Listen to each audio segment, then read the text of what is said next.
Aujourd'hui, on va recevoir Cécile Golden, coach, avec qui on va parler nutrition, nutrition du sportif, quoi, quand, comment le faire, où on va parler un petit peu de ma propre expérience pour essayer. Salut Romain, je vous laisse vous connecter. Voilà, Cécile me demande, j'affiche, commence avec Cécile, me rejoindre. Donc, évidemment, ça va être à fond. On va programmer le live en deux parties. Salut Cécile qui est dans sa voiture. Incroyable. Salut. Rassure-moi, tu n'es pas en train de conduire, Cécile. Non, Ah, non, promis, je suis à l'arrêt, tout va bien. super. Donc, tu t'es connecté plus vite que prévu, donc ça va être trop bien. On va en profiter pour annoncer le programme du jour. Je re-rentre un petit peu parce que du coup, on est en écran splitté. On va parler un petit peu de nutrition, des grandes lignes de nutrition, de prendre de la masse, de sécher un petit peu. Et enfin, celui qui nous intéresse le plus, et c'est pour ça que toi et moi, on a tant de points communs, d'adapter la nutrition par rapport notamment au sport de combat. Donc, je te laisse te présenter et après, je vais raconter ma petite histoire pour qu'on sache pourquoi est-ce qu'on en est arrivé à faire ce live. Ok. Alors, bonjour tout le monde. Bon café. Merci. C'est ma marque de fabrique, des bretelles, des cafés. Ouais. Le renverse pas cette fois, s'il te plaît. Moi, c'est Cécile. Je fais ce métier, donc je suis nutritionniste et je suis dans la préparation physique aussi. Je fais ce métier depuis 5 ans. Avant, j'étais ingénieure d'affaires, donc j'ai suivi ma passion il y a 5 ans. J'ai repris études, j'ai tout recommencé. J'ai changé complètement de vie. Passion. Ouais, ça n'a pas été sans mal, mais voilà, le travail, ça paye. Et donc, je me suis effectivement spécialisée dans la nutrition sportive et notamment la nutrition des sports de combat, puisque ce sont mes premiers amours. Et les sports à catégorie de poids m'ont toujours énormément intéressée. Et aujourd'hui, j'ai la chance de travailler avec de nombreux athlètes, des athlètes. T'as pas mal d'athlètes. Donc toi, tu es à la MMA Factory et puis tu as pas mal d'athlètes et tu as surtout des athlètes avec un sacré palmarès dans les sports de combat. Tout à Chaque fois que fait. tu postes des titres, je me dis waouh. En fait, si tu veux, je travaille aussi bien avec des amateurs, des sportifs qui font pas forcément des sports de combat, mais aussi, effectivement, j'ai commencé à me faire un petit nom et avoir quelques petits succès avec ces athlètes qui ont toujours été entourés aussi bien dans des très gros établissements, notamment l'INSEP. Des très gros établissements. Voilà. Et si tu veux, moi, je suis arrivée avec des méthodes un petit peu non conventionnelles, et puis ça a fonctionné avec une première personne, puis une seconde, puis après le monde le sport de haut niveau, c'est un petit monde finalement. Ouais. Le bouche à oreille a fait son effet. Exactement. Et aujourd'hui, effectivement, je travaille avec des athlètes de MMA, avec la fédé de judo, le karaté, le taekwondo, le K1, le grappling. Le JJB, voilà, donc voilà pour ma petite présentation. Eh ben parfait. Donc je rappelle, j'ai changé de téléphone. Ah merde, bah tiens, je le fais maintenant. J'ai complètement oublié de le faire. Voilà, typique. Ça c'est. Donc j'avais prévu d'enregistrer ce live. J'ai un nouveau téléphone. Faut pas que je foire. Cécile, raconte des trucs pendant que je fais la mise en place technique. Ok, voilà. Bonjour. Moi je sais pas trop meubler. Hein. Bon. Donc, je sais pas ça va être raté pour le meublage. Je suis désolé, j'avais prévu de pouvoir être capable de l'enregistrer et j'arrive pas à le faire techniquement. Bref, il sera dispo pendant 24 heures sur ma page. À moins que je quitte pour revenir. Est-ce que vous voulez que je fasse ça? Je quitte pour revenir pour le réenregistrer? C'est un peu moche. Cécile, c'est toi qui décides. Est-ce que tu veux que je quitte, je recommence? Non, c'est bon. C'est un live, c'est l'effet éphémère, c'est les réseaux sociaux, on s'en fout. C'est bientôt l'été. Bref. De toute façon, on va raconter des trucs tellement intéressants que les gens vont partager à fond dans la journée et ça va créer un énorme buzz et il n'y aura pas besoin de le voir retranscrit pendant 8 plombs. Tu m'excuseras, Cécile, de toute façon, je te réinviterai pour un live. Pour le coup, je gérerai mieux l'aspect technique. Donc, je vais vous parler de ma petite expérience et savoir pourquoi est-ce que j'ai fait appel à Cécile. Personnellement, j'ai jamais eu de problème de poids, d'accord. J'ai un métabolisme qui marche plutôt bien, je mange correctement, je m'entraîne régulièrement. Et pour faire la compétition du jiu-jitsu d'il y a 15 jours, j'ai un peu trop mangé et j'étais au-dessus du poids. Et du coup, je me suis pris au dernier moment, j'ai dû perdre 4 kilos en une semaine. Je m'y suis pris, mais comme un sagouin. J'en ai parlé à Cécile après qui m'a dit « Oh, Major, mais tu fais n'importe quoi. » Mais bon, bref, j'étais dans l'urgence, je ne savais pas. Donc, pendant une semaine, j'ai complètement arrêté les sucres, j'ai complètement arrêté les lipides, j'ai complètement arrêté les glucides. Donc, j'ai fait, je crois, ce qui se rapproche un peu d'un régime hyper-protéiné en une semaine. J'ai perdu 4 kilos, je suis arrivé le jour de la pesée. Alors, excusez-moi pour les détails, mais en tant que sportif, j'avais plus rien à enlever dans mon corps, si vous voyez ce que je veux dire. J'étais à 64,4. Et en 10 minutes, j'ai dû perdre encore 400 grammes. Donc, je suis arrivé le jour de ma compète, j'étais déjà fatigué. Et heureusement, je me suis pas trop mal démerdé, mais franchement, j'étais cramé. J'ai pris pendant 2 jours, j'ai repris 4 kilos. Et là, je me suis dit, mais attends, j'ai perdu 4 kilos, je pensais à peu près être capable de stabiliser. J'ai les championnats de France à préparer le 30 juin, je me suis dit, au moins, ça c'est fait. J'étais tellement en déficit, tellement en carence que j'ai pris du sucre. J'ai repris 4 kilos en 2 jours. Ma femme n'a pas arrêté de se moquer de moi, je bouffais, mais comme un porc. Donc là, je me suis dit, bon, ok, j'ai ma compète le 30 juin, donc je suis clairement pas sportif professionnel. Vous savez, le jiu-jitsu, c'est une reconversion sportive que j'ai suivie il y a 3 ans. J'ai toujours joué au rugby. À la suite d'un trauma crânien, j'ai dû arrêter le rugby. J'ai choisi un sport sans contact au niveau de la tête et je me suis éclaté dans le jiu-jitsu brésilien. Et donc là, pour X raisons, j'ai réussi à me qualifier au championnat de France. Je suis super content et je me suis dit, bon bah, qui est-ce que je vais appeler pour faire une diète tranquille? La grande star de la diète des sports de haut niveau. Je me dis, bah, tant qu'à faire, Major, tu as une petite notoriété, profites-en de demander à Cécile. Et Cécile, elle m'a dit, Major, avec grand plaisir, on peut même faire ça. Salut Gérard, c'est un de mes collègues de JJB, on peut même faire ça sur un live. Donc, on va diviser ce live en 3 parties. Évidemment, n'hésitez pas à commenter, à partager, à faire ce que vous avez à faire en dessous si vous avez des questions. Cécile va nous donner les grandes lignes de la diète, d'accord. On avait dit pour pouvoir sécher un peu avant l'été, pour pouvoir prendre de la masse avant l'été, et puis surtout par rapport à un sport de combat, à savoir adapter un régime alimentaire et sportif pour une performance sportive type sport de combat. Voilà Cécile. À vous les studios. À vous les studios. C'est ça. Ok. Alors, comme tu l'as dit et comme je me l'ai dit tout à l'heure quand je me suis présentée, moi je suis spécialisée sur les sports de combat et perdre le poids en sport de combat, c'est pas uniquement perdre le poids, c'est optimiser ce qu'on appelle le rapport poids-puissance. Tu l'as dit, le poids tu l'as perdu, mais t'étais cramé. Donc l'objectif de la nutrition qui est proposée aux sportifs, aux combattants, c'est justement d'optimiser ce rapport masse maigre, masse grasse, tout en gardant ses qualités physiques et ses qualités d'explosivité, de puissance, etc. Ça, les personnes qui sont intéressées par ce chapitre-là, je vous invite à rester plutôt sur la dernière partie, puisque ce qu'on a décidé avec Major, c'était plutôt de vulgariser, entre guillemets, et de parler de... Bon, pas de parler de l'été, mais parler de choses un petit peu plus accessibles à tout le monde, au grand public. Voilà. Et surtout, moi, alors, la première partie, tu voulais qu'on évoque un petit... Oui. Non, c'est ça. Je faisais avec mon doigt pour annoncer la première partie. Je croyais que tu levais le doigt pour poser une question, en fait. Maîtresse, j'ai une question. Le relou qui est le départ va te flinguer le truc. Cécile, très belle coupe. Oui, merci. Merci, c'est bien, les gens suivent. Donc, elle s'en fout. Et sinon, la marque de ta bagnole, c'est quoi? T'es garé où? Moi, c'est une lampe Ikea. Voilà, pour ceux que ça intéresse. Je suis très fière.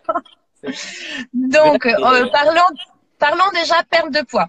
La perte de poids, c'est, si vous voulez, c'est simple. La perte de poids, c'est une différence entre les entrées et les sorties. Alors, désolé, je vais devoir vous montrer mon autre main. Ouais. Les risques du métier. Alors, les entrées, c'est les entrées caloriques. Et je reste là, c'est qu'on m'a posé une question pour une nutrition poussée. Je vais t'amener, je suis en face de ma bibliothèque, j'ai une super bonne. Vas-y, Cécile. D'accord, ok. Cécile, c'est mon live, mais fais comme chez toi. Si tu veux prendre un café, ok, comme à la maison. Il n'y a pas de problème. Allez. Donc, la perte de poids, comme la prise de poids, c'est une différence entre les entrées et les sorties. C'est-à-dire que les entrées, c'est ce que l'on va ingérer, ce sont les calories ingérées, tandis que les sorties, ce sont les calories éliminées. Aussi bien par le fonctionnement classique du corps, à savoir la dépense énergétique au quotidien, alors avec une activité physique, sympa par ici. mais aussi le fait juste de marcher, de respirer, d'avoir de la digestion. La digestion, par exemple, c'est une grosse dépense calorique. Donc, si vous avez plus d'entrées que de sorties, automatiquement, vous allez prendre le poids. À l'inverse, si vous avez plus de sorties que d'entrées, automatiquement, vous allez perdre le poids. Donc ça, c'est juste un calcul, c'est juste, enfin, il n'y a rien de sorcier, on n'a rien inventé. Donc, oui, j'ai bien mis le frein à main, Julien, merci de t'en inquiéter. Donc, tout simplement, c'est de faire cette différence-là. Maintenant, il est très difficile pour chacun de savoir exactement combien j'ai sorti de calories, combien j'en ai ingéré. Tout le monde ne sait pas faire ça. Donc, pour ça, vous avez par exemple des applications. Il y a des applications qui sont pas mal. Vous avez Fat Secret, vous avez... Enfin, moi, j'ai un Samsung, par exemple. Samsung, il y a une application automatique. Mais non, pas où. C'est très bien. C'est très bien, Samsung. Bref, il y a quelqu'un qui met les montres qui donnent les calories. Enfin, les montres, j'ai pas testé personnellement, mais je sais que vous avez pas mal d'applications qui vont compter les calories. Maintenant, compter les calories, honnêtement, c'est fastidieux. Moi, je trouve que c'est compliqué et surtout, ça nous fait rester tout le temps dans un chiffre et on n'arrive pas à sortir de ce chiffre-là. Exactement. Donc déjà, je vais rebondir là-dessus, Cécile, ça c'est très vrai. C'est que il faut bien comprendre. Alors, tu me corriges si je me trompe, mais par rapport à la nutrition, si on passe son temps à compter les calories, si on passe son temps à tout compter, c'est vrai que ça peut vite prendre la tête et vous allez pas lâcher. Exactement, vous n'allez pas lâcher. C'est-à-dire que vous allez être focalisé là-dessus, alors qu'on sait que c'est pas que ça. C'est ça. C'est-à-dire que pour que le corps lâche, souvent il faut que ça lâche ici. Je sais pas vous, mais moi ça m'arrive donc déjà personnellement, mais aussi auprès de plusieurs personnes avec qui j'ai pu discuter de ça. L'été, parfois, je mange un petit peu plus, je me dépense un petit peu moins et pourtant, je vais perdre le poids. Pourquoi? Parce que je suis détendue, je suis relaxe. Donc, l'idée, c'est déjà d'être très en phase et très à l'écoute avec soi-même.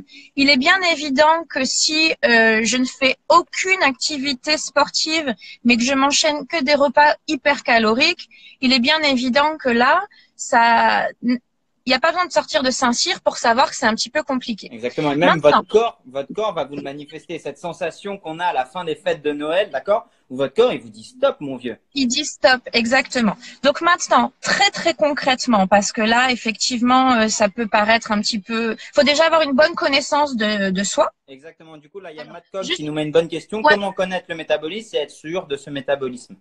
Alors, le métabolisme de base, c'est une formule, en fait. Mais c'est une formule qui est donnée avec l'âge, avec le poids, avec la taille, etc. Seulement, le métabolisme de base, pour moi, il n'est pas suffisant. Alors là, je suis désolée, je vais rentrer dans un langage un petit peu technique. Vas-y. Mais il faut qu'il soit pondéré par la dépense énergétique, ce qu'on appelle la DE.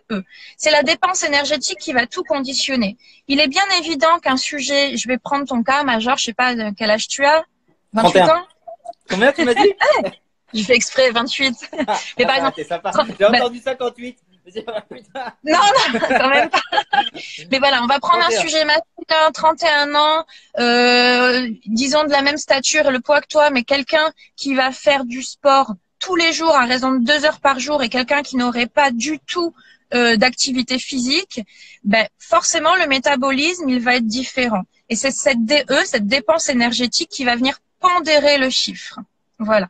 Salut Paolo. Paolo, c'est un de mes coachs, collègues à la salle. Donc, Fabien Chaumet, c'est un de mes copains. Salut Fabien. Voilà. Donc voilà, déjà c'est important. Maintenant, le métabolisme, ça vous pouvez trouver également sur Google. Vous tapez métabolisme de base et maintenant vous pouvez le trouver. Mais je vous invite vraiment à le pondérer avec la dépense énergétique. Exactement. C'est comme les gens qui parlent que de l'IMC. L'IMC, on le sait, c'est à oublier. Moi, si je prends mon IMC, je suis en surpoids. D'accord? C'est ça. Parce que l'IMC ne tient pas compte de c'est poids sur taille au carré. L'IMC ne tient pas compte de l'âge, du niveau physique, de la part de l'ossature, de plein de choses. Donc pour revenir aux grandes lignes, donc j'espère qu'on a répondu sur la question du métabolisme de base. À nouveau, pensez à le pondérer avec la dépense énergétique. Ça, c'est pour les personnes qui sont quand même très avancées et qui sont bien impliquées dans le processus. Maintenant, il y a des personnes. On va en revenir à quelque chose d'un peu plus simple. Moi, honnêtement, ça me fait chier de compter mes calories. Moi aussi, et c'est mon métier. C'est mon métier, mais avant que ce soit mon métier, je suis passée par différentes étapes et je suis passée comme tout le monde, j'ai fait les mêmes erreurs que tout le monde et bien, je n'y retournerai plus. Exactement. Donc, la sensation. Deuxièmement, je vais vous parler des assiettes idéales. L'assiette idéale, en gros, vous allez prendre on va partir sur le nombre de repas au quotidien. Idéalement, à adapter selon chacun, selon le rythme de vie de chacun, mais idéalement 4 repas. Un le matin, un le midi, une collation l'après-midi et un dîner. Pour une personne qui a une activité, on va dire, traditionnelle, qui se lève le matin, qui se couche le soir, qui n'a pas une activité de nuit, si une personne n'arrive pas à manger le matin, ne vous forcez pas. Ne vous forcez pas parce qu'il faut manger le matin. Attendez que la sensation de faim arrive. Mais disons que sur la partie la plus commune, la sensation de faim, elle est là dès le matin. Donc, 4 repas. Le matin, on va essayer de prendre des féculents. Les féculents, ce sont des glucides. Les glucides, c'est de l'énergie pure. En général, moi, mon père, il m'a toujours dit, on met l'essence dans la voiture avant de partir et pas en arrivant. Donc, on donne l'énergie au corps le matin, avant d'avoir sa journée. Et quelques exemples de féculents, Cécile? Bien sûr. Alors, les féculents les plus efficaces le matin, ça va être les flocons d'avoine, mais c'est pas fun du tout. Non, c'est chiant. Donc, moi, par exemple, mes flocons d'avoine, j'aime bien les alterner. Vous avez des porridge, vous pouvez faire des pancakes, vous pouvez faire des crêpes, vous pouvez faire des bowl cakes. Tout ça, c'est des recettes que vous trouvez, bon, soit sur ma petite page, ou alors, mais bon, honnêtement, si vous tapez les hashtags, vous aurez 12 000 recettes. Mais par exemple, j'ai des athlètes, moi, ils en ont marre de manger des flocons d'avoine tous les matins. Eh ben, on va les couper avec des céréales, des céréales où il y a des muesli et du chocolat, par exemple, pour avoir un côté un petit peu plus gourmand. Après, si vous êtes plutôt biscuit, vous pouvez prendre des biscuits, mais il est bien évident que plus votre biscuit va être chocolaté, gras, sucré, moins le féculent va être efficace.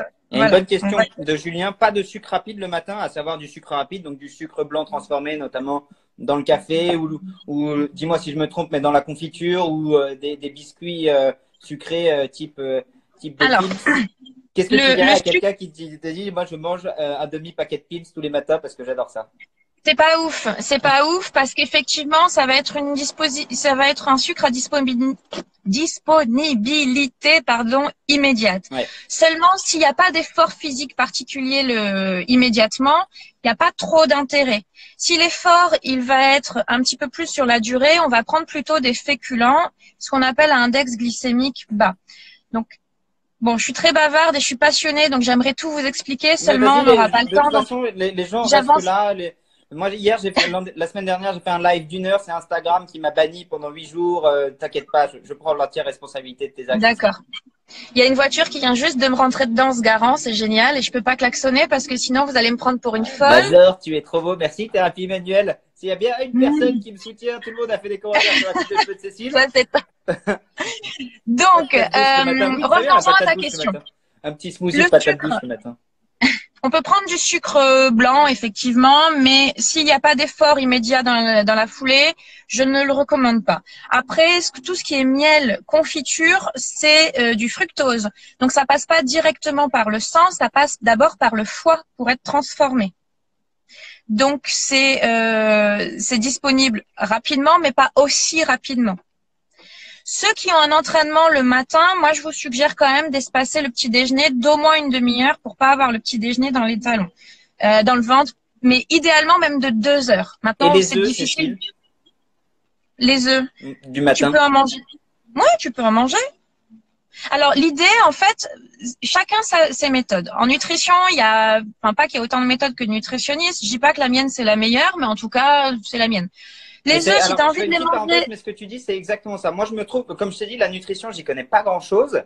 Et le souci que j'ai en nutrition, c'est exactement ce que tu viens de dire. C'est-à-dire que chaque nutritionniste a un peu son école. Et évidemment, il va plutôt prêcher pour sa propre paroisse. Et c'est toujours un peu difficile de savoir lequel on va écouter. Et finalement, ce que tu nous expliques, c'est que c'est pour ça, c'est souvent très vague et difficile de trouver quelque chose, c'est que tout est un peu vrai, au même titre que tout est un peu faux, et c'est apprendre à se connaître, quoi. C'est ça? Moi, je pense, c'est ça. Et je pense qu'il faut vraiment se détendre. Et en fait, là où ça fonctionne avec mes athlètes, c'est que je disais en off, j'ai des méthodes un petit peu non conventionnelles. C'est pas qu'elles sont non conventionnelles, c'est que chaque athlète étant différent, je m'adapte à chaque fois. C'est-à-dire que moi, je pèse pas mes athlètes, je leur fais pas le taux de masse grasse, je ne pars même pas du chiffre. Je pars de leurs habitudes. C'est-à-dire que les œufs, si tu as envie de les manger le matin, mange-les le matin. Il faut se détendre avec la nutrition en disant ça doit être mangé à telle heure, à telle heure. Non, ce qui compte, c'est le total calorique sur la journée. C'est ce que tu auras mangé sur la journée.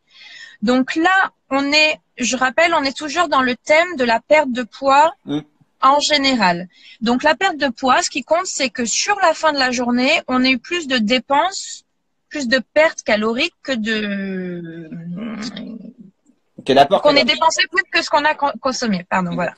Donc, je parlais de l'assiette idéale. Donc, le matin, si tu es plutôt sucré, mange plutôt sucré, mais choisis tes sucres. Si tu es plutôt salé, mange salé. Je vois qu'il y a des personnes apparemment qui sont plutôt les deux. J'arrive pas à parler sur tous les commentaires. Ce que je te propose, c'est que comme toi, tu n'as qu'une seule main valide, plus on te rentre dedans avec ta voiture, je me charge des commentaires et toi fais les questions. Donc, on a pas mal de gens je fais juste une petite parenthèse, hein, Cécile. On a pas mal de gens, en effet, qui posent directement des questions sur des techniques de calcul. Donc, on va pas revenir sur chaque technique de calcul individuelle, en savoir les pandécimètres, la technique de sport à jeun, tout ça. C'est pas exactement le thème et de ce que nous explique Cécile. Vraiment, moi, ce que j'ai aimé dans le discours de Cécile, c'est ce côté, ok, en fait, vraiment très simple de dire votre dépense et ce que vous consommez. Et juste ça, en fait. C'est ça. Après, ouais, donc je disais, le matin, on va plutôt consommer une source d'énergie. Donc, je recommande quand même les féculents et après, vous pouvez l'associer à quelque chose qui est protéiné. Les personnes qui aiment manger du jambon, du fromage, vous pouvez en manger aussi le matin. Voilà, le matin, en gros, il faut un apport en glucides, un apport en protéines et un léger apport en lipides. Voilà. Donc, s'il y a des personnes qui aiment se faire des tartines avec un petit peu de beurre, bah, allez-y, du moment que vous ne mettez pas 50 grammes de beurre, mais 10 grammes de beurre le matin, il n'y a pas de problème. 10 grammes, c'est les petites dosettes là qu'on trouve au restaurant, par exemple. Voilà. Ensuite, le midi, il faut imaginer son assiette. Donc là, je suis en train de dessiner une assiette qui est ronde, il faut la visualiser. En gros, divisez-la en 4. Un quart, ça va être pour la protéine. Viande, poisson, œufs. Ça peut être des protéines végétales aussi. Végétale, mais je fais une parenthèse. Okay. Tout le monde n'est pas vegan, donc pour l'instant, je vais m'adresser aux personnes qui ont un régime alimentaire un peu le plus commun. Donc, un quart de protéines, poisson, viande ou œuf. Un quart de féculents, riz, pâtes, quinoa, patates douces, patates cuites à la vapeur. Donc, les frites, on va éviter tout ce qui est frit. Ça va être des graisses saturées, ça va être oufissime. Mais voilà, des féculents, il y en a vraiment plein. Et deux quarts, donc une moitié d'assiette, les légumes. Retenez toujours le double de légumes que de féculents. On va éviter de se resservir et donc on aura une portion idéale. À ça, si on n'a pas de problème avec les produits laitiers, on s'ajoute un produit laitier. Ça peut être un fromage blanc. Le fromage blanc, il n'y a pas forcément besoin que ce soit à 0%. On peut prendre des fromages blancs à 3,5, 7%. Moi, je les recommande même parce que généralement, les fromages blancs à 0% ont très très peu de protéines. Si on veut s'orienter vers un régime plutôt hyper protéiné, on aura beaucoup plus de protéines dans un fromage blanc à 3,5 ou 7%. Et la masse grasse qu'il y a dedans est tellement faible sur un petit pot de 100 grammes que ça n'aura pas de réel impact.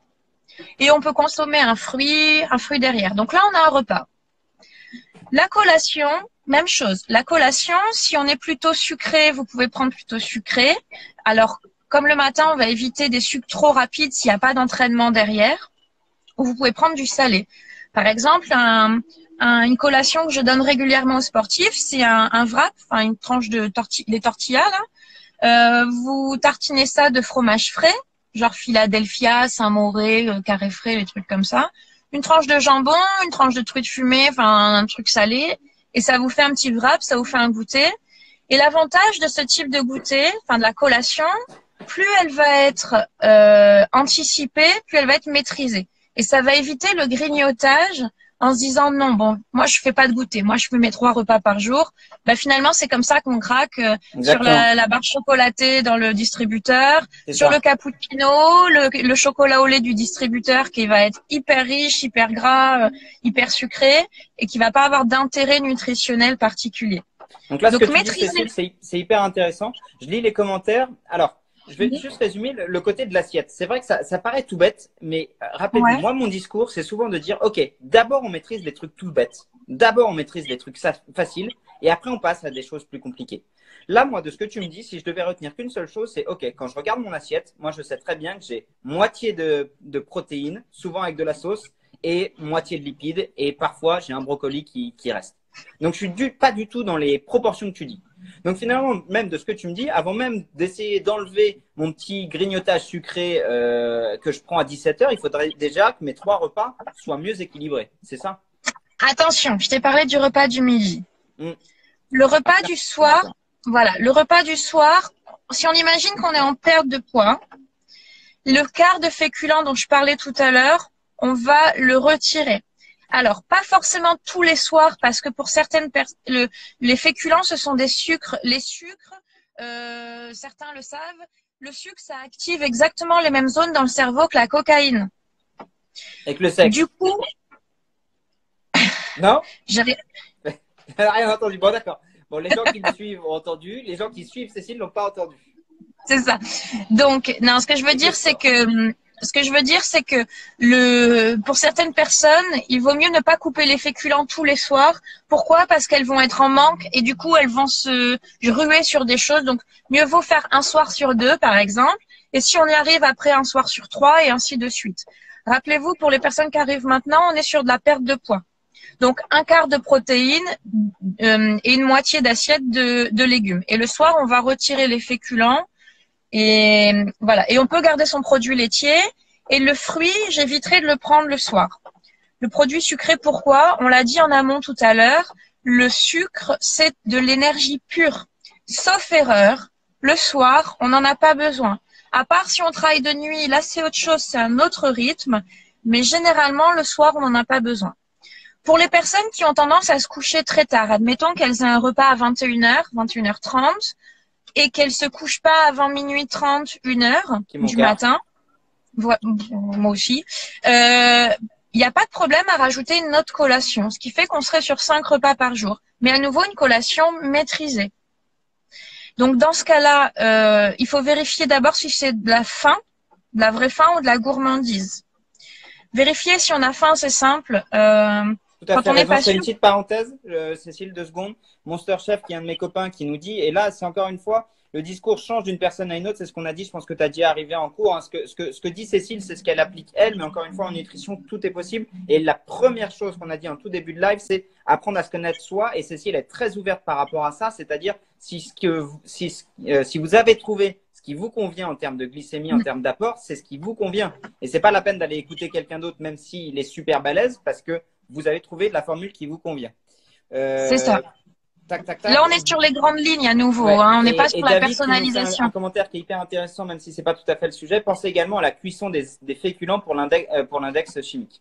Complètement. Oui, complètement. C'est-à-dire que les pâtes, mieux vaut les cuire al dente. C'est-à-dire que le riz, on va privilégier un riz à grains plutôt fins et longs, plutôt qu'un riz court et rond. Un riz fin et long, type basmati, thaï, égale index glycémique plutôt bas, contrairement à un riz court et rond, où on a une cuisson beaucoup plus longue. Je pense au riz du japonais, par exemple, ou le risotto. Ça, c'est comme si vous mangiez du sucre. Enfin, j'exagère à peine. C'est un index glycémique qui monte en flèche. Donc, effectivement, la cuisson est archi importante. Les pommes de terre, vous allez privilégier des cuissons vapeur. Donc c'est un très bon commentaire. Je sais pas qui l'a fait, mais c'est David c'est David avec qui j'échange pas mal, qui est assez proche je crois. David, tu me corriges. Stade Toulousain, Stade Français de Clermont, assez branché sur le rugby, avec qui on échange pas mal. Voilà. Après à nouveau, j'ai envie de tout dire, mais le temps, même si j'aimerais rester. Donc bref, sur la diète, si tu devais résumer ça, Ouais, c'est ça, David, merci. Sur des assiettes assez rapides, Cécile, donc finalement 4 à 5 repas par jour en fonction de l'heure à laquelle vous mangez, des portions bien équilibrées en fonction des différents produits que vous mangez, une cuisson pardon, qui est maîtrisée, et puis voilà. Et surtout, on se détend. Voilà, vous C'est-à-dire conseillez que… de noter tout ce qu'on mange, comme sur une application mobile. On en a parlé tout à l'heure. Oui et non, c'est-à-dire que c'est une rigueur qu'on peut avoir, mais ça a son intérêt quand même. Une personne qui n'a aucune notion, mais vraiment aucune notion des régimes. Non, quand je lève la voix, c'est pour… Ok, pardon, c'est vrai. T'as pas été enseignante, ou alors t'as des traumatismes de ta quatrième. Oh, il y a encore Cécile qui a une question, Cécile. Une personne qui n'a aucune notion en nutrition, en rééquilibrage alimentaire, ça peut être sur la première semaine, par exemple, intéressant pour que l'œil se fasse au grammage, pour que l'œil se fasse à la quantité dont elle a besoin. Mais ce que je vous invite à faire, c'est de pas rester piégé enfin, piégé, c'est un mot un peu fort, mais… C'est un peu ça, de pas rester focalisé, en tout cas, sur le nombre de kilocalories, sur le poids, sur le truc, parce que même mentalement… L'idée, c'est l'autonomie et de sortir un petit peu de toute cette dépendance des applications. Exactement. Mais elles peuvent avoir leur intérêt au départ. Mais surtout, faites-vous confiance et faites confiance à votre ressenti. Un truc qui est très important. Moi, que j'ai tendance à faire, que je vous cache pas, et je sais que c'est très mauvais, je rentre à la maison à la fin de mes journées au cabinet, je suis épuisé et je commence à manger vers 21h30, 22h, parfois les jours où je me suis entraîné. Et quand je bouffe, je vous cache pas que je me fous devant la télé et je bouffe en 2-4-2 sans penser à mâcher, sans penser vraiment à ce que je mange. Heureusement, je mange la plupart du temps à peu près, comme j'ai dit, équilibré, pas assez de légumes à mon goût, mais le temps de mastication, on le sait, est aussi important. Pour deux choses, c'est que au niveau de votre… Cécile, si tu n'es pas d'accord, tu me le dis, mais non, vas-y. De ce que j'ai compris, votre cerveau, pour pouvoir imprimer le fait que vous soyez en train de manger et envoyer des messages comme quoi vous arrivez à satiété, c'est-à-dire que votre niveau d'apport calorique est suffisant par rapport à vos besoins, il faut qu'il mastique, il faut qu'il mâche. Donc bien souvent, moi je me retrouve comme un débile vraiment, mais comme merde. Bon.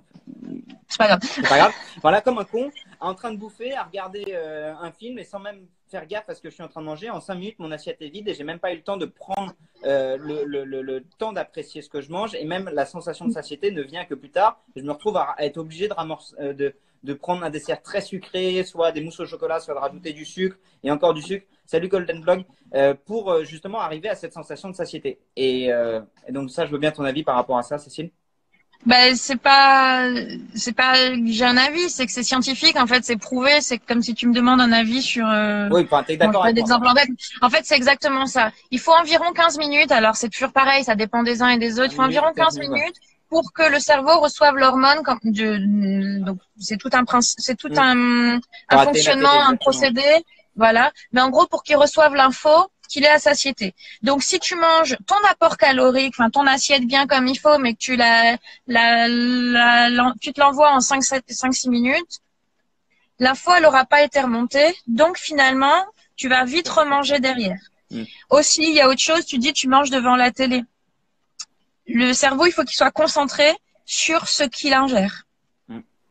Donc, idéalement, on mange à table, on mange sans regarder la télé, en étant concentré sur ce qu'on est en train de faire. Et pour manger un peu plus lentement, on invite à poser les couverts. Maintenant, parfois on peut pas. Moi, c'est pareil. Enfin, j'ai un rythme de vie où ceux qui me suivent. Donc moi, j'ai 2 métiers. Je le disais en amont, je suis nutritionniste, mais je suis coach sportif aussi. Donc je travaille quand les gens ne travaillent pas. Je rentre, il est parfois 21h30, 22h. J'ai un bébé, donc pour peu qu'elle soit encore réveillée, j'essaye d'être avec elle. Donc finalement, à la fin de la journée, il est tard, je suis crevée. Donc ça m'arrive de manger devant la télé aussi. Mais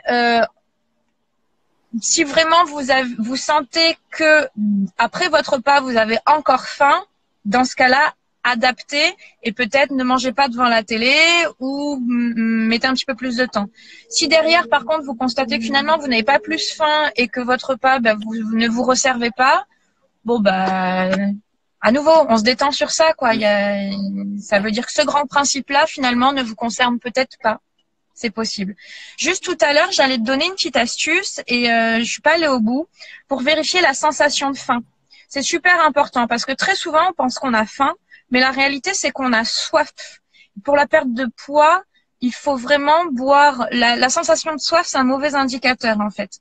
La sensation de soif, elle arrive quand c'est déjà trop tard, quand on est déjà déshydraté. Donc, pour savoir si c'est vraiment de la faim ou de la soif, quand vous avez faim, quand l'estomac est gargouille, prenez un grand verre d'eau fraîche. Déjà, ça va figer l'estomac et ça va nous caler. On attend 10 minutes à peu près. Si au bout de ces 10 minutes, on a encore faim, la sensation de faim, on reprend un verre d'eau fraîche toujours. Et si au bout de 10 minutes, on a encore faim, bon, bah, c'est que c'était vraiment de la faim, quoi. Mais il se peut que ce soit de la soif. Et dans tous les cas, ça nous aura permis de décaler. Pour les personnes qui vont rentrer chez eux du travail, on va dire vers 19h, 19h30, mais qui ne mangent pas avant 20h, 20h30, ça évitera le petit grignotage, le petit bout de fromage, le petit bout de pain, le petit bout de scie, ou ça avant le repas. Parce que ce petit grignotage-là, on l'oublie, et pourtant, il compte. Donc voilà, ça permet de décaler, de manger sur son vrai repas et de ne pas faire ce grignotage. Ok. Voilà. Merci beaucoup Cécile parce que tu pointes du doigt. Moi, je me retrouve vraiment dans ces petits trucs du quotidien où voilà, parce que j'ai ma tête qui est prise ailleurs. Même boire, je te jure que je bois à 3 moments de la journée. Et c'est uniquement pendant les repas parce que j'y pense pas, j'ai pas le temps et je suis concentré sur autre chose et je bois quasiment jamais. On va avancer, Cécile. Je te propose d'essayer de faire en 5 minutes pour quelqu'un qui voudrait prendre de la masse musculaire. Comment est-ce qu'il faudrait qu'il mange? Du coup, donc si vous l'aviez bien compris, bon, vous avez bien écouté, il y en a quelques-uns qui se reconnectent. Je vous invite à revoir le live depuis le début. Boire du rhum, ça compte, évidemment que ça compte. Vas-y, je reprends la suite. Alors, la prise de poids, la prise de masse, c'est à distinguer de la prise de poids.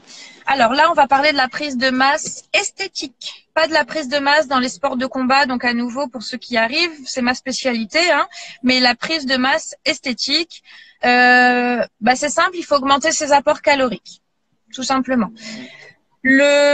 Par contre, la prise de masse ne peut pas avoir lieu uniquement par l'alimentation.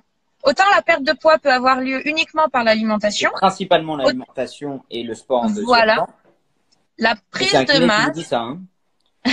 La prise de masse, donc là, ce sont mes deux casquettes, à savoir coach et nutritionniste qui vous parlent, ne peut pas avoir lieu sans un entraînement spécifique en masse et pas en volume. Donc les fit boys et les fit girls qui se reconnaîtront et qui connaissent ces différences. Donc pas un entraînement en volume, mais un entraînement en prise de masse où on va venir casser la fibre musculaire pour que lorsqu'elle va se reconstruire, elle va se reconstruire de façon beaucoup plus solide. Et c'est ainsi que le muscle va gonfler. Alors, je schématise et je résume de façon très grossière. Hein. Ouais. Voilà. Et avec une alimentation spécifique. On a dit tout à l'heure que l'énergie pure, l'énergie, c'était les glucides. Donc, on va augmenter son apport en glucides, déjà. Donc, tout à l'heure, je parlais de ratio dans les assiettes. On avait dit un quart féculent pour un quart protéines et une demi-assiette. Ça, c'est pour la perte de poids.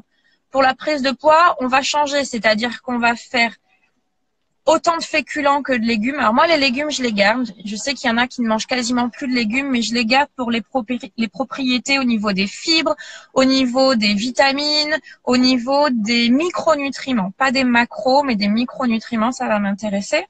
Mais donc, on va augmenter nettement l'apport en féculents et en protéines. Si on constate une croissance musculaire et qui suffit, on reste avec ça. Sinon, on peut faire appel à des compléments alimentaires. Mais avant d'utiliser le complément, on modifie d'abord sa base. Moi, je le répète tout le temps, le complément alimentaire, il porte son nom, il est là pour compléter. Donc, avant de compléter, on travaille sa base. C'est comme si on faisait le toit de la maison sans avoir fait les fortifications. Donc, d'abord, on fait les murs, on fait tout ce qu'il faut, et ensuite, on vient mettre le supplément si nécessaire.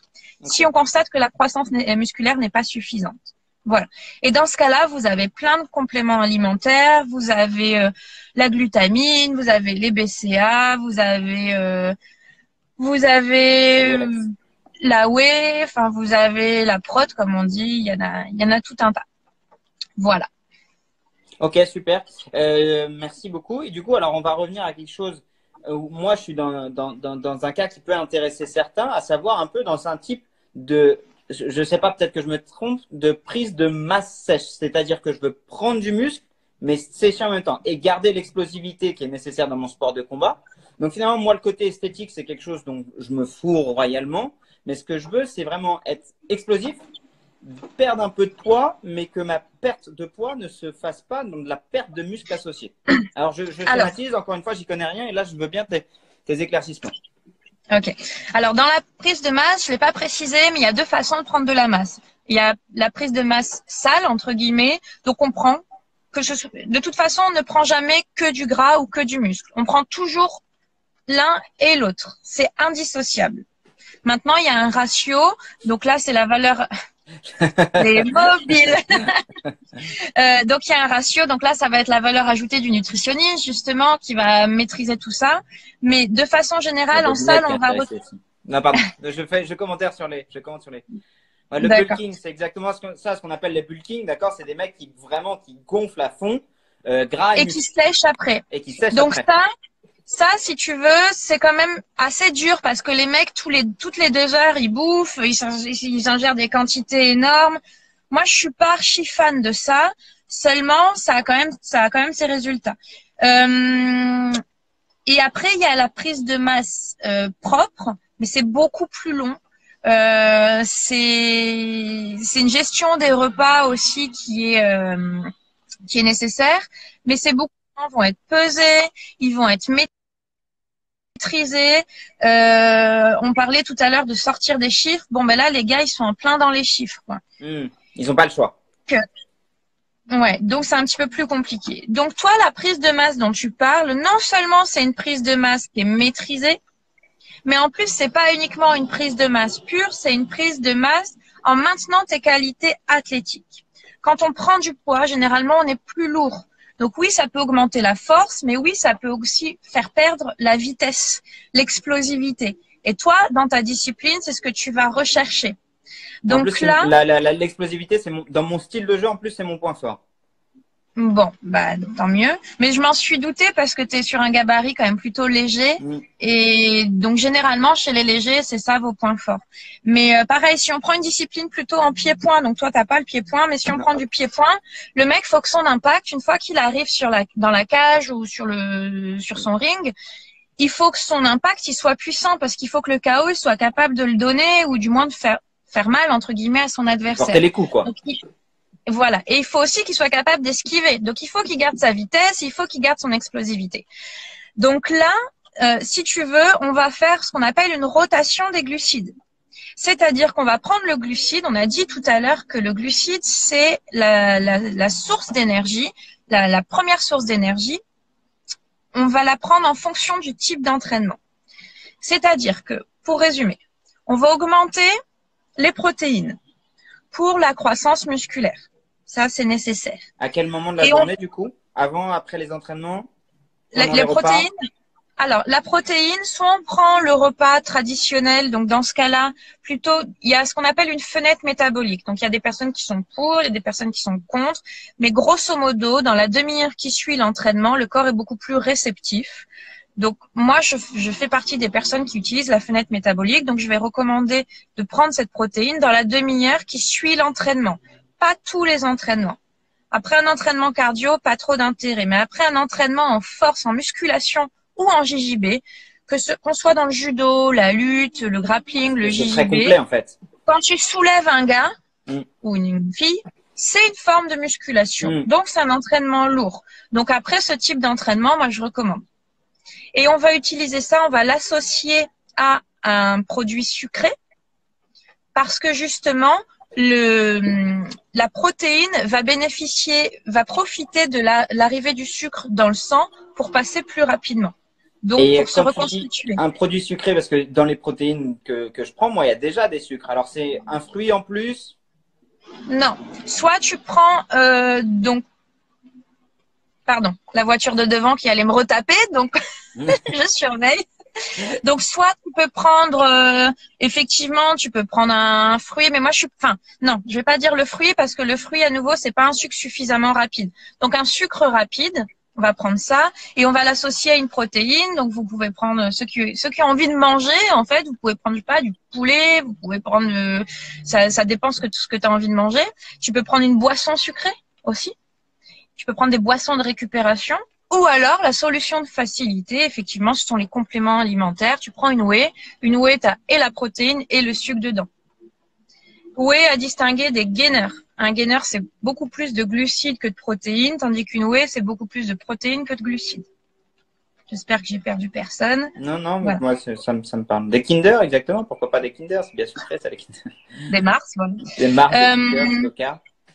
Une autre chose, donc, c'est ce qu'on appelle, la rotation des féculents. Donc, c'est important de maintenir les féculents.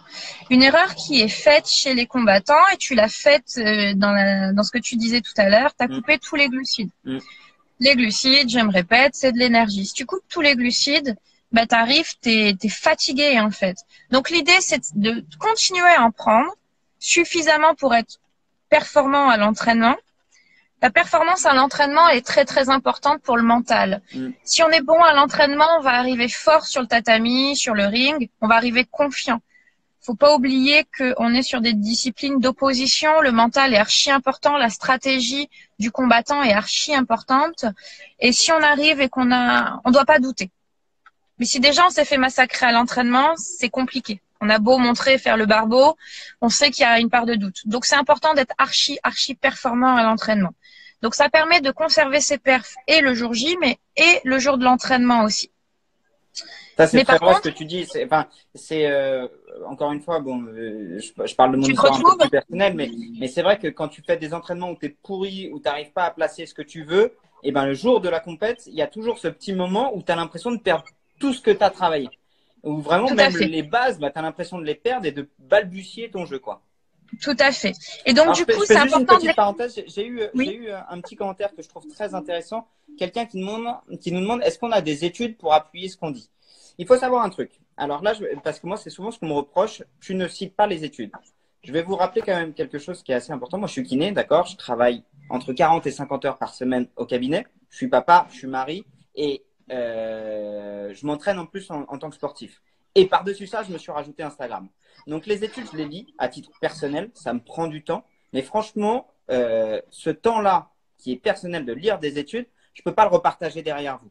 Parce que si je devais à chaque fois que je lis une étude l'écrire et dire tiens ça va appuyer mes sources, il y a d'autres comptes qui le font très bien et d'ailleurs ce sont des comptes sur lesquels je m'appuie, j'en ai partagé 3 hier qui sont très très bien pour partager les études, mais vous imaginez pas le travail monstre que c'est en amont en plus de nos vies perso pour à chaque fois citer une étude, d'accord? Donc il faut relativiser un peu ça. Je suis scientifique dans l'âme, d'accord, et une partie du scientifique que je suis réfute ce discours que je suis en train d'avoir, à savoir tu peux pas appuyer des discours sans citer des études. Et je le fais parce que je suis sur un format de réseau social.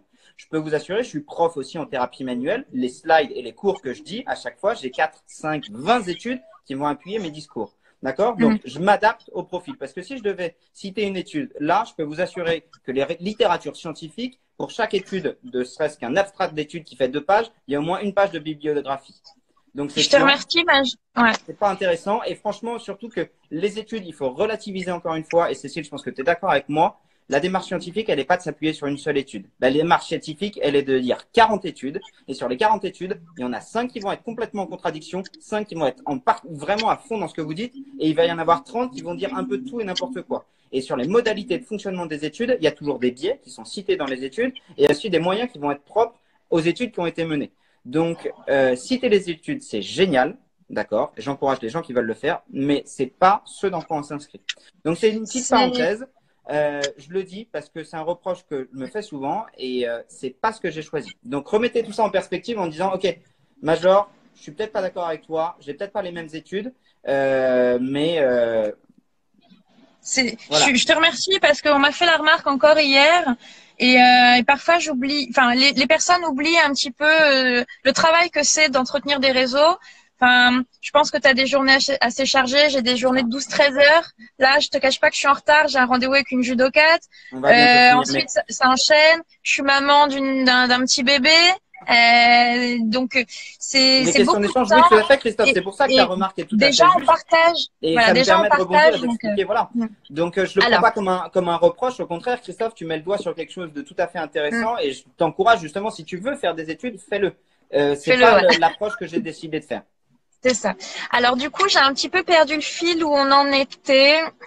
Je crois qu'on parlait de la rotation des féculents. Je sais plus. Quelqu'un veut bien nous rafraîchir un peu, peut-être là. J'ai un petit doute sur là où on en était. Bah après, Cécile, de toute façon, je crois qu'on avait fait le tour. C'était par rapport à, il me semble, à l'explosivité et tout ça. Bref. De toute façon, là, il est bientôt l'heure. Pendant que tu es en train de discuter, trouver une solution. En fait, moi, je vais re-regarder le live et je vais enregistrer le live qui sont en train d'être enregistré. Du coup, je pourrais le reposter sur ma chaîne YouTube. Après, pour les personnes... sur les glucides en rotation et puis comme ça, après, tu vas pouvoir y aller. Ok. La rotation, tout simplement. Donc, oui, ce qu'on disait, ça revient. C'est pour maintenir la qualité de l'entraînement, la qualité mentale également, la concentration, et puis surtout pour permettre à l'athlète de pas craquer. Il y a ça. Mais tout le savoir-faire après, c'est d'en consommer suffisamment pour avoir ses performances, mais pas trop pour maintenir la perte de poids. Voilà. Donc on va jouer sur ce qu'on appelle des rebonds. Le rebond, c'est ce que tu as fait après ta pesée. C'est-à-dire que tu as été tellement en restriction que ton corps s'est vengé et t'as fait un rebond de 4 kilos.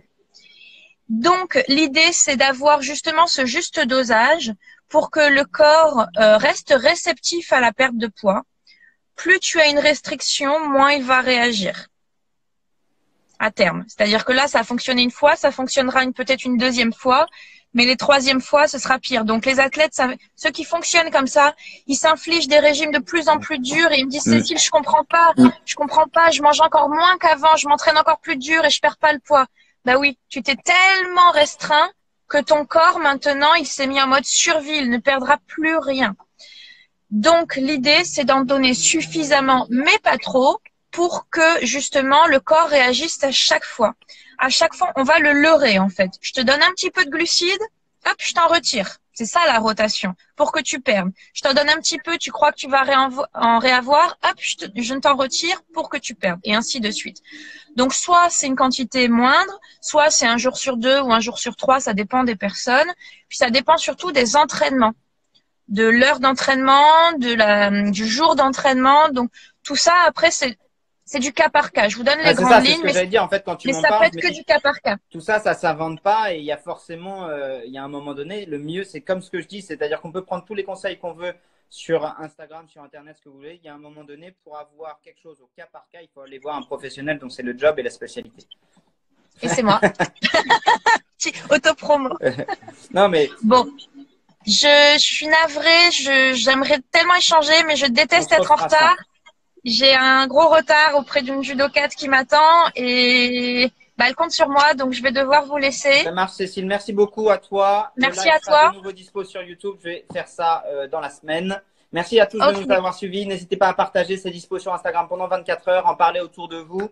Et puis, à très vite, Cécile. Et non,